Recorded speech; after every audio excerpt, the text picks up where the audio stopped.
The cruel Duke hated the forced marriage. Until she stood up to him and changed his heart. A true story. Heart suit. Nobody in the county could say exactly when Lord Edmund Harrow became the man he was.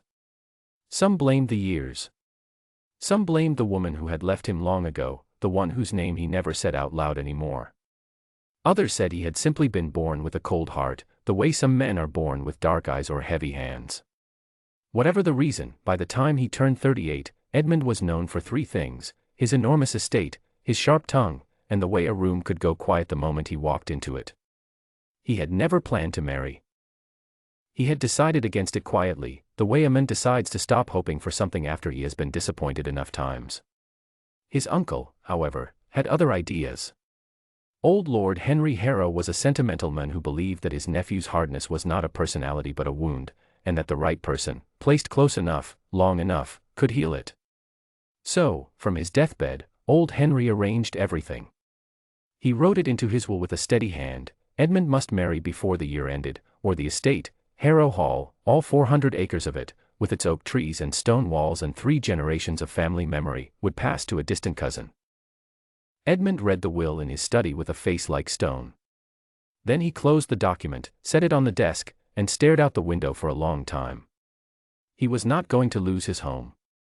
He would do what was required. He would marry.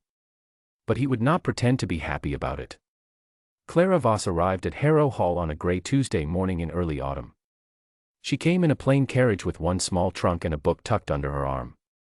She was 27 years old, the daughter of a family that had once been comfortable and was now quietly struggling. Her father had accepted the match before she had been properly asked, which was not unusual for the time, but that did not make it any less lonely to hear about it secondhand, from her mother, at the kitchen table, over tea that had gone cold.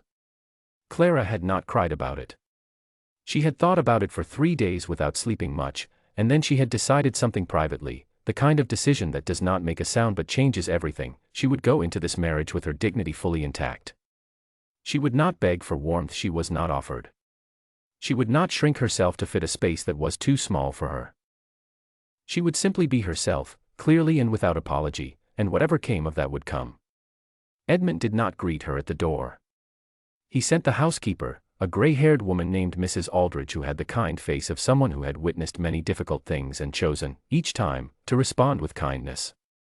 Mrs. Aldridge showed Clara to her rooms in the East Wing, apologized quietly for the Duke not being available to receive her, and brought her a pot of tea and a plate of biscuits that Clara ate gratefully, alone, by the window, watching the oak trees move in the wind. The wedding took place 4 days later. It was a short ceremony in the hall's private chapel with only a few witnesses present.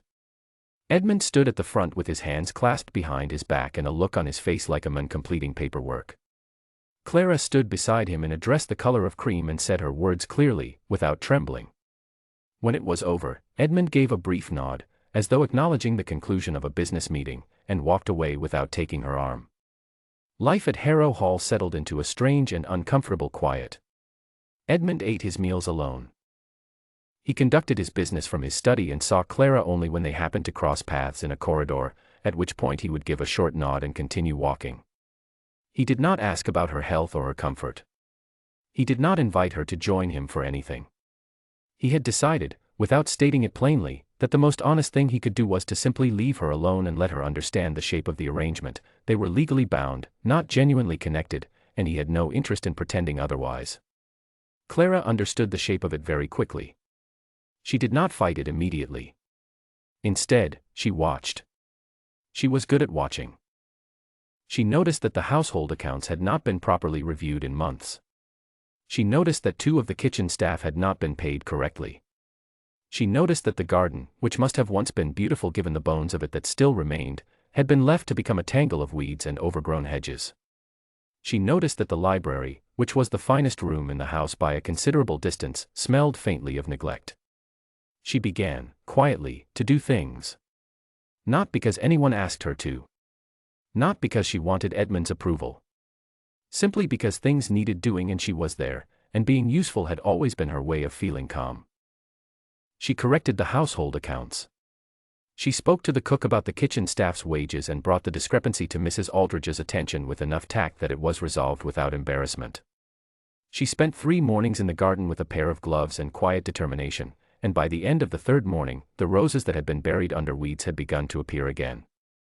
She began, in the evenings, to read in the library, always in the same chair by the east window, always leaving the room exactly as she had found it. Edmund noticed all of it. He did not say so. But he noticed. The servants noticed something different. They noticed that the house was beginning, slowly, to feel less like a place where people worked and more like a place where people lived. The cook started humming again while she worked. The young footman, Thomas, who had been sullen since the previous year, began whistling in the corridors. Even Mrs. Aldridge, who was not a woman given to sentiment, told her sister in a letter that the new Duchess had a good spirit, and that good spirits, in her long experience, were more powerful than people gave them credit for. Edmund's coldness toward Clara did not soften during those weeks. If anything, her composure made him more irritable, though he could not have explained why, exactly. He found small ways to make her situation more difficult. He required that any correspondence she sent be reviewed before it left the house.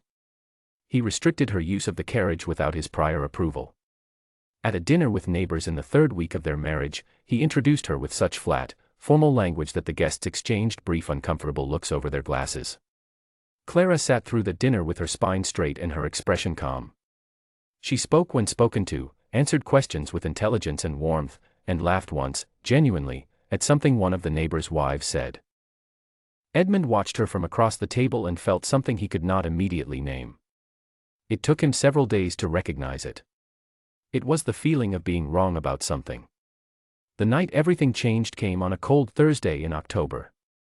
Edmund had returned from the town in a black mood. A business arrangement had gone poorly, and he had ridden home in the rain and arrived at the hall in wet clothes and worse temper.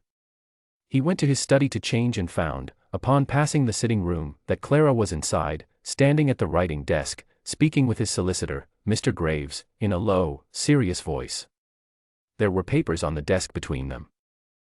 Edmund pushed the door open and walked in without knocking. "What is this?" he said.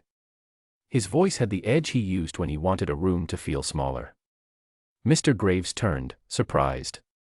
He began to explain. He had come to Clara because she had sent him a note regarding an irregularity she had found in the household accounts, a pattern of small withdrawals that, taken individually, meant nothing, but together pointed clearly to someone on the staff taking money that did not belong to them. He had come to verify her findings before bringing it to Edmund's attention. Edmund did not hear the explanation the way it was meant. What he heard, in his mood and in his pride, was that his wife had gone around him, had involved his solicitor in household matters without his knowledge, had been managing things in his house as though he were not capable of managing them himself. He turned to Clara. "You overstepped," he said. "You had no authority to contact my solicitor. You are not the head of this household." Clara set down the paper she was holding. She set it down slowly and carefully, the way a person does when they are making sure their hands stay steady. Then she looked at him. "I will not be spoken to that way," she said. The room went quiet. Mr. Graves looked at the floor. Thomas, who happened to be passing in the corridor with a tray, stopped walking.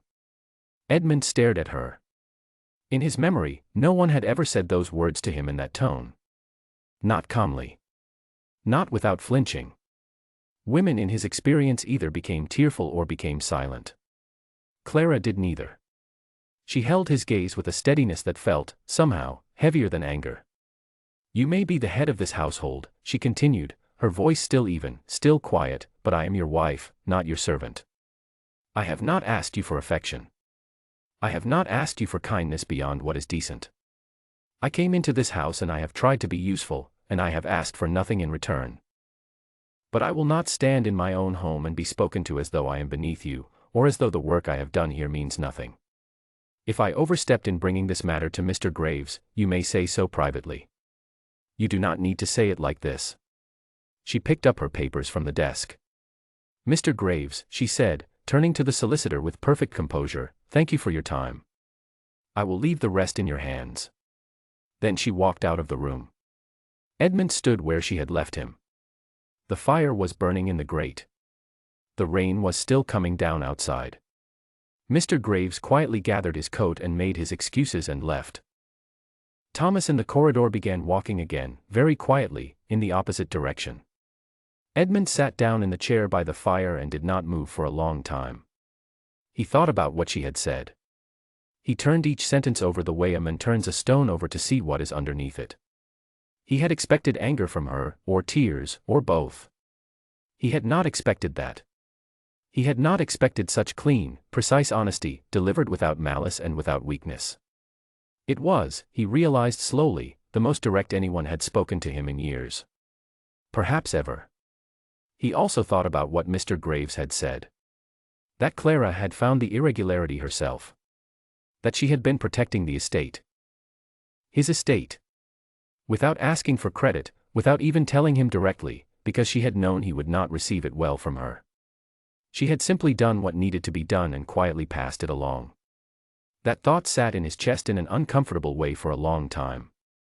The next morning, he came to breakfast. Clara was already at the table when he walked in. She looked up, met his eyes briefly, and returned to her tea without expression. She did not make a scene of his presence. She did not make a point of ignoring him. She simply continued being exactly what she always was, composed, self-contained, entirely herself. Edmund sat down. A plate was brought. He ate. For a while, neither of them spoke. Then he said, without looking up from his plate. The matter with the accounts. The man responsible was let go this morning. Mr. Graves confirmed your findings were correct. Clara said, I am glad it was resolved. Another silence. Then Edmund set down his fork and looked at her directly. I owe you an apology, he said. For last evening. And for a number of things before it. Clara looked at him. She waited. She had learned, by now, the value of waiting. He gave the apology honestly. He did not minimize it or wrap it in justifications. He said that he had treated her poorly since she arrived. He said that it had not been about her, that she had done nothing to deserve it, and that he was aware that saying so now did not undo the weeks before. He said he was sorry. Clara was quiet for a moment after he finished. I accept it, she said simply. Thank you for saying it. She picked up her teacup, then set it down again. I noticed you have a great many books in the library that look as though they have never been opened. Are you not a reader? Something shifted in his face. It was subtle. Like the first small crack in ice before a whole surface begins to change. I used to be, he said. I lost the habit of it. That is a shame, Clara said. The library is the best room in the house. Edmund looked at her for a moment. Then, unexpectedly, the corner of his mouth moved. It was not quite a smile. But it was close. Heart suit. What followed was not a sudden transformation. Edmund did not become a different man overnight. He remained serious by nature, occasionally difficult, prone to silences that stretched longer than was comfortable. But the cruelty stopped. It stopped completely, as though a door had been closed on it from the inside. He began coming to dinner. He began asking, occasionally, about small things, whether she had found the book she wanted, whether the garden was coming along the way she hoped. His questions were brief and a little stiff, like a man who was out of practice with asking them, but they were genuine. Clara answered them with the same quiet directness she brought to everything, and slowly, the space between them stopped feeling like a wall and started feeling like a room that two people were carefully furnishing together. He started returning to the library in the evenings. The first time, he came in and found her already there and stopped in the doorway as though he might leave. She looked up and said only, there is more than enough light for two people, and he came in and sat in the chair across from her and picked up a book he had not touched in 5 years. They read in silence for 2 hours, and it was the most comfortable Edmund had felt inside his own home in longer than he could honestly remember. Mrs. Aldridge told her sister in her next letter that the Duke had laughed that week. Not a polite, social laugh, but a real one, at something the Duchess had said over dinner. She wrote that she had not heard that sound come out of the man in nearly a decade, and that she had needed to sit down quietly for a moment after it happened. By winter, the hall felt different. Warmer in a way that had nothing to do with the fireplaces. Visitors who came for Christmas noticed that the Duke, who had always sat at the head of his table like a man enduring a sentence, now sat there like a man who was, with some surprise, beginning to enjoy himself. They noticed that he and his wife did not perform affection for guests but had instead something quieter and more real, a shared language of small looks, of half-finished sentences the other completed, of a comfort so natural it seemed as though it had always been there. It had not always been there. They both knew that. They knew exactly where it had come from, and when, and why.